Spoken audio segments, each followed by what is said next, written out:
right, finally, it's Christmas time. We've been waiting for the food, and now the food has finally arrived. If you have not prepared that perfect Christmas meal, we're about to spoil you with some fabulous ideas. And we've got two wonderful chefs in studio with us, Chef Faye Zulu and Chef Sibu Nyembe, who are about to share their ideas for the perfect Christmas lunch. Great to have both of you. Morning, how are you? It's great to be on with you guys, eh? We good. I don't know if I'm as good as because usually I just have to say something. Normally I'm sitting in this chair when we're doing these interviews. And I noticed you ran to this chair first, Sakina.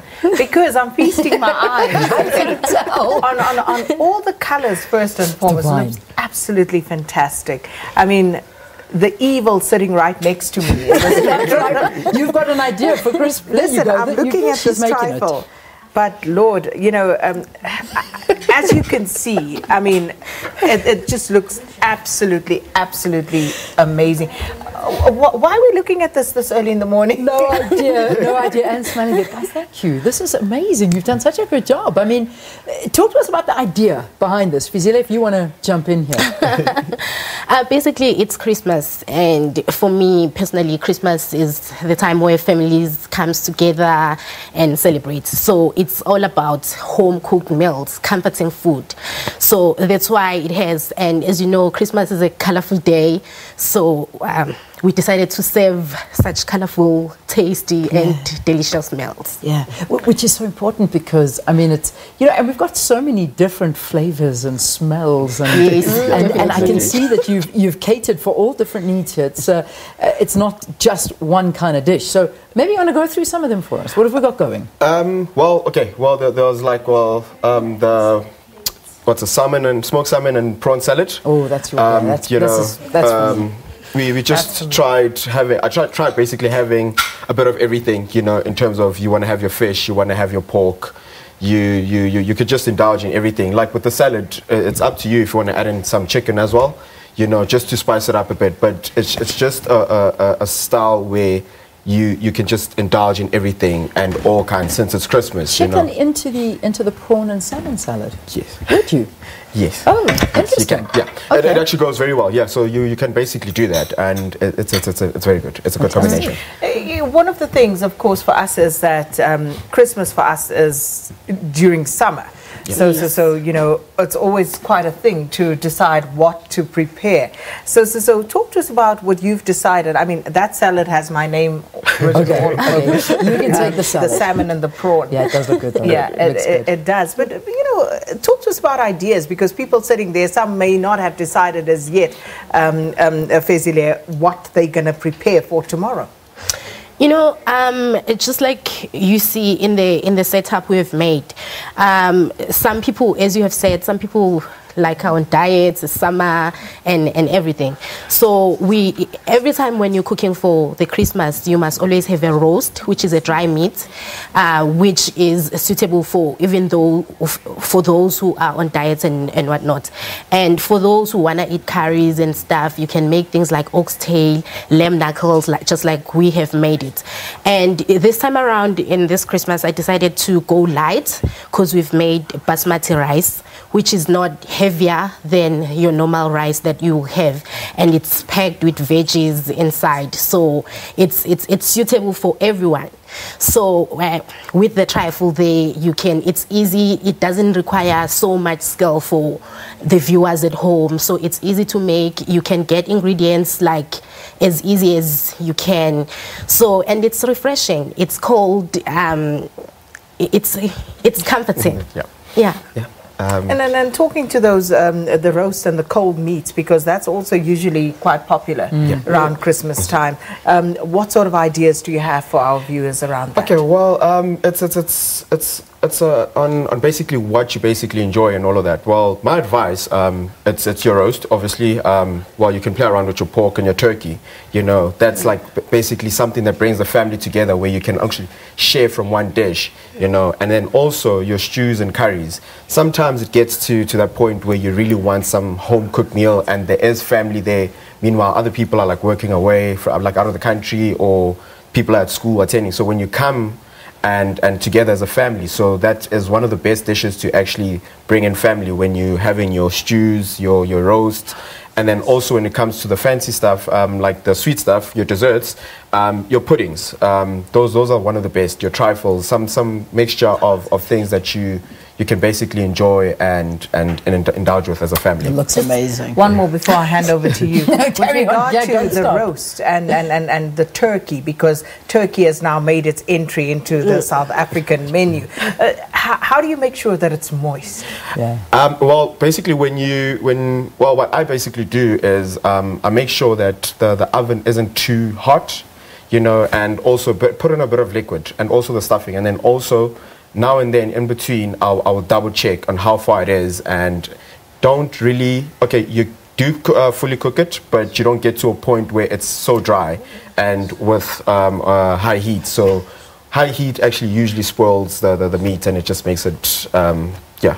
So Keep it- time. The time, Low yeah, it's basically heat, many time. time. Yeah. It's fantastic. It really is. I mean, there's just, it's a feast for the eyes and the colours. I mean, there was somebody that was talking to us on their, I don't know what they said about tweet, the 14 colours of Christmas. Yes. I think 14 is maybe a little bit too much, but we'll go for the 7 colours. I think that's an important one, because, I mean, having a Christmas table that's colourful and is as full of variety, Yes. you know, is that the way to go? Or should you stick to a theme? Kind of saying, well, you know, maybe let's go for the cold lunch, or let's go for the hot lunch, or do we just add the variety, have fun? Add the variety and have fun. That's one of the best things to basically do, especially at this time of the year. It's just basically having fun, accommodating everyone from the kids to the adults, and you know, yeah. And if I can add to that, as much as you go wild with the colors and everything and have different kinds of food, sometimes it gets to a point where it's a waste, because some people want to try new recipes, new meals on Christmas Day, and you'll find out that they actually doesn't like what they have prepared for their families. So it goes, in our days, food is very expensive. So as much as you go 14 colors, you must also limit yourself and know your favorites and what you like. Yes, know your limitations. So, you know, you mentioned the turkey thing, and the turkey thing is suddenly becoming something here in South Africa. It never necessarily used to be a big trend. Yes. But I mean, how do we keep it local? You know, how do we add our local flavor into it? Because we've also got unbelievable foods here. We don't necessarily have to be following some trends. I was thinking, you know, when you talk cold meat, something like tongue, you Yes. know, is very much a South African thing. Yeah. So yeah, that's a tongue. It's actually what I actually picked up is a lot of people now coming to this time. Everyone's like having, it's either your gammon and your tongue. You know, they just basically braise it, and then some just finish it off with some garlic butter and all. You know, it actually goes very well. It's that's what I'm saying. As Fezile also said, it's up to you on what you basically want to do, and also to keep it safe as well. You know, so other people might not like tongue. Other people might not like the gammon. So it's just playing it safe, but also making sure that it looks good and you enjoy it. Is it a faux pas to serve mogodu, for example, as Christmas? People are going to slaughter, because this is what people do when they get home. You know, they will do the things that they normally do when we're all happy and festive. Yeah. No, actually, you can. It's a choice. You can do it. But when you think of mogodu, it's a meal that you can actually serve in winter, basically, because it's so warm to a point that in summer we would like to take it off a bit. But I mean, what like, must we do with it now that we've slaughtered this animal? then that's what I'm saying, that you can actually you can actually do it. It's a choice. But as a Christmas buffet, as a Christmas lunch, maybe you can go for something you don't usually cook at home. Yeah. So Boxing Day, Yeah. Boxing Day mogodu. Maybe. Save it for that. Yeah, when you, I want to break away from menus for a second and talk about your journey in this industry. I mean, we obviously are in, I mean, there are more and more amazing restaurants coming up. They're fantastic chefs. This is becoming such a popular industry. We're becoming foodies in our own right here in South Africa. We really are. Let's just have a few minutes to talk about your journeys. Go for it. Where did you start? Where did you get the passion from? Well, I'm from a family that loves cooking, basically. You know, my mother, my sister is always in the kitchen, you know, so just me being around, just learning a couple of things. And then I started taking it further, you know, and I decided to go to school. went to a culinary school, IHS, and then straight from there, I went to a couple of hotels, went overseas, came back, and then, yeah, I'm just doing a bit of both, and everywhere, freelancing and doing functions as well. So it's just a matter of, it's just passion. It is. That started at the age of 16, This and is a yeah, this is passion. where it got me. So Yeah. I've been doing a couple of things, and this is where I am now. You right got to have passion to Yeah. be a chef more than anything. Yeah. Zila, your story? Oh, I think cooking for me is, I would say it's a passion and a calling and not a profession. Because since forever I've been cooking. I've been that child who's always in the kitchen and not wanting anyone else around me when I'm cooking. Yeah, yeah. So I think at home they gave me a chance, and I wanted to be a journalist, but at home they were like, no, you're good at this, you can do it. So I went to study in Capsicum Culinary Studio, and I did my culinary studies there.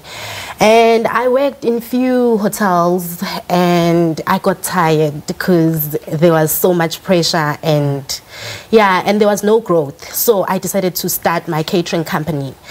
And it hasn't been an easy journey. It's been 2 years. The first year was very tough, but I'm getting there now, and the business is growing. I'm very happy. So yes, I'm there. Blessed now. It's getting I'm getting there. where I want to Getting be. there. Yes. Nothing happens fast. Nothing Yes. happens easily. But you hear you persevering. And look at this. We can see vouch the for passion. you. We can vouch for you. Yeah. Yeah. Looks You know, amazing. The thing about food, it's like a cup of tea. You can see when it's made rough and without love. You see it and you taste it. Really. Cup of tea. Sorry, but I don't know why I have Xanax in my mind. You said a cup of tea, and now I'm thinking of the. Never mind. Tseho's grandmother. Never mind. Put Tseho's grandmother. May I end off the conversation with talking about that Christmas pudding in the corner there? Because that for me we haven't even touched on yet. That looks beautiful. What have you done with the Christmas pudding? Thank you. Basically, it's berries. I think berries are for Christmas, because even their season are towards Christmas.